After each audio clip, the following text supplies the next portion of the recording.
Ayan mga ka-shoppers, first time ko talaga bumili ng electric shaver. Tawangan ng ito ay friendly user, hindi tayo mahihirapan or magpapalit agad-agad ng blade. So I think abutin to ng matagal sa akin. Unlike dito sa common natin na ginagamit na razor, na kung saan ay minsan kinakalawang or pumupurol po yung blade. Or minsan na-accident tayo na nasusugatan yung ating pinagshishiban ng ating balbas. So, at ang isa pang problema ko dito, ito ay natatanggal na. Minsan natatanggal na siya kasi ito rin naman ay siguro 6 months ko rin naman nagamit. Kaya mabilis na siyang matanggal kapag nagsishape ako.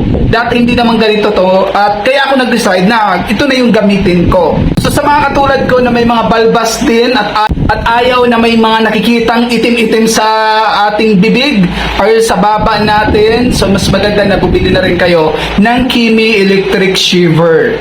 Alright, try na natin. So syempre make sure na naka-lock dapat or nakasara.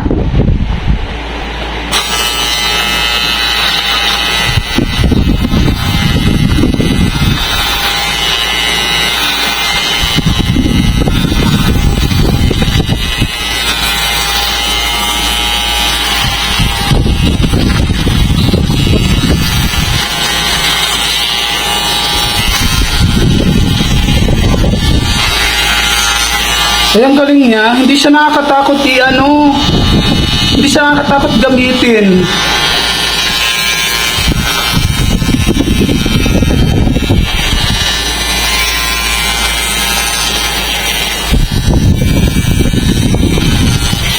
Sulit po yung ibibili nyo dito.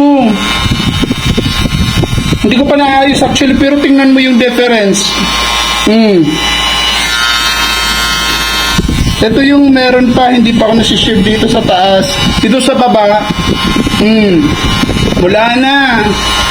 Yung original price po nito is 1,050 at dahil nag-promo sila, naging 435 na lang po. At ang maganda dito, naging free shipping pa po siya. Naging 391 na lang po ito. Ginagarantiya ko po na magiging worth it po ang ipambibili nyo po dito sa electric shaver na to. Kasi napaka-solid po talaga. Tingnan nyo naman po yung results. Talagang napakaganda. Wala na tayong nakakapa. Maayos. At sigurado makakaiwas tayo sa disgrasya dito dahil minsan akong nasugatan gamit ang blade na to.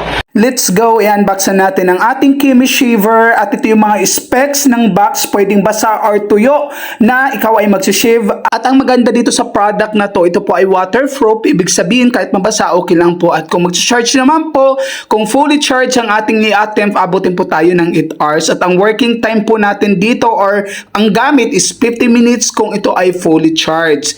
And ito naman po ang appearance po ng ating shaver. Meron po siyang takip na plastic sa taas para syempre hindi maalikabukan. Tanggalin lamang po natin yan every time po nagagamitin natin para iwas na rin siguro kalawang.